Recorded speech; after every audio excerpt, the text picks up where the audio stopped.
I'm Jared Bilsak, co-founder and architect of Lincoln Mill Haunted House, and right now we are at Lincoln Mill. In this video, I'm going to talk a bit about our backstory and how we got started with the haunted house.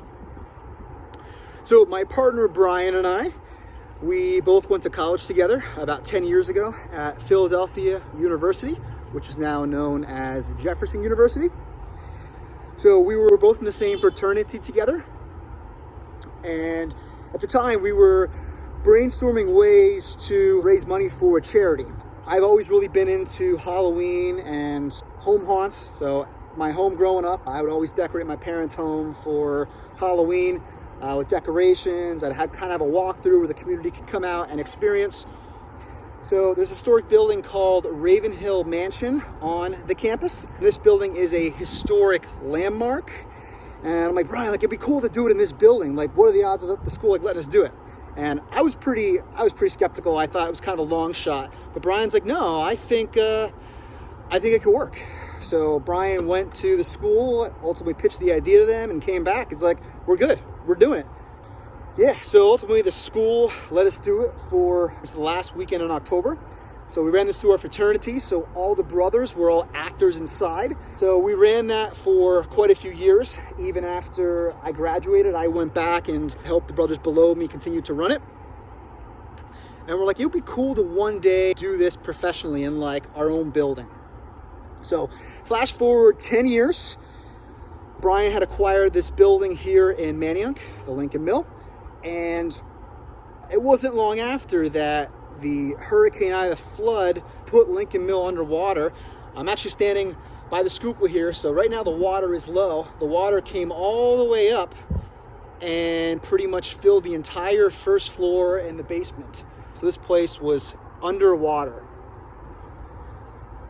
Brian reached out to me not long after. He's like, hey, I have this building. Are you interested in doing a haunted house?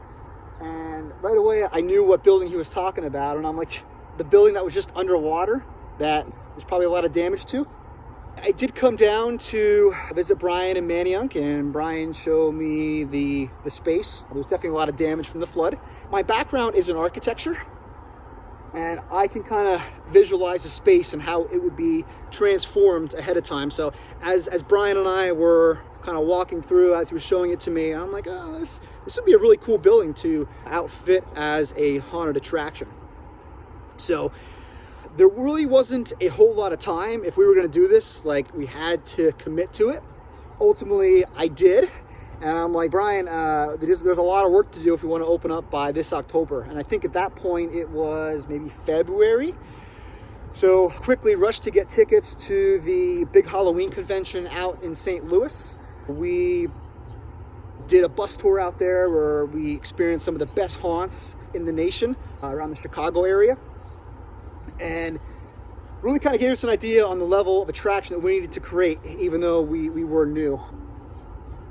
We spent a lot of money, and at that point, there was no turning back. I'm a full-time architect. I work Monday through Friday, and my time on the haunted house pretty much had to be after I got off of my architecture position, and then on weekends to actually build the place. It was a huge scramble. We had to be extremely productive and efficient, because we really only had the weekends. At this point, it was just Brian and I. We did not have a team like we do now. So at that time, there was kind of a lot of things we had to take care of. We were juggling a lot of things, from building the attraction, theming it out. We had to hire a team of about 60 people, consisting of scare actors, makeup artists, and event staff. And once again, at this point, it was just Brian and I. So definitely had a lot of sleepless nights early on. I didn't know how we were going to do it, but I knew we were going to do it. And there were definitely a lot of miracles along the way that really kind of helped us do this. We attracted a lot of great people. We built the team. And looking back, it has certainly been one hell of a journey. And we are still pretty young as a company, and we've got very exciting plans ahead. So stay tuned. The next video, I'll talk a bit more about our origins.